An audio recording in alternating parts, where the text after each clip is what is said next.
Dear friends, today let us reflect on the personality of ISHMAEL.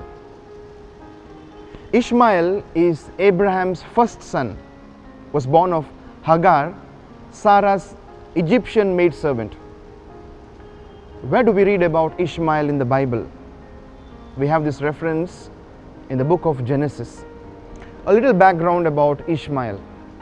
When Sarah, the wife of Abraham, found herself barren, she took the initiative to give her maidservant Hagar to her husband Abraham to produce an heir. Now this was a pagan custom of the tribes around them, but it was not God's way. And this is how ISHMAEL was born to Abraham as his firstborn from the maidservant Hagar. The meaning of the name ISHMAEL in Hebrew, it means God hears. Abraham gave him the name because he and Sarah received the child as the son of God's promise, and also because God heard Hagar's prayers.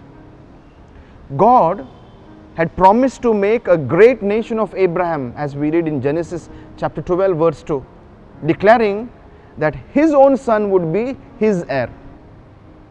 With regards to ISHMAEL, God says in Genesis 15:4, "This man will not be your heir, but a son who is your own flesh and blood will be your heir." Now this being the case, ISHMAEL was not forgotten by the Lord. Regarding ISHMAEL, the Lord says, "And as for ISHMAEL, I have heard you. I will surely bless him. I will make him fruitful and will greatly increase his numbers. He will be the father of 12 rulers, and I will make him into a great nation." Genesis chapter 17 verse 20. ISHMAEL lived 137 years.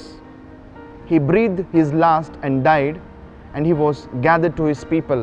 Genesis 25 verse 17. ISHMAEL's accomplishments. ISHMAEL grew to become a skilled hunter and an expert archer. As promised, the Lord made ISHMAEL fruitful. He fathered 12 princes who formed the nomadic Arab nations. ISHMAEL helped Isaac bury his father Abraham and lived to be 137 years. Life lessons from ISHMAEL. Our circumstances in life can change quickly and sometimes for the worse. That is when we should draw near to God and seek His wisdom and strength. We may be tempted to become bitter when bad things happen, but that never helps. Only by following direction from God can we get through those valley experiences. God bless you.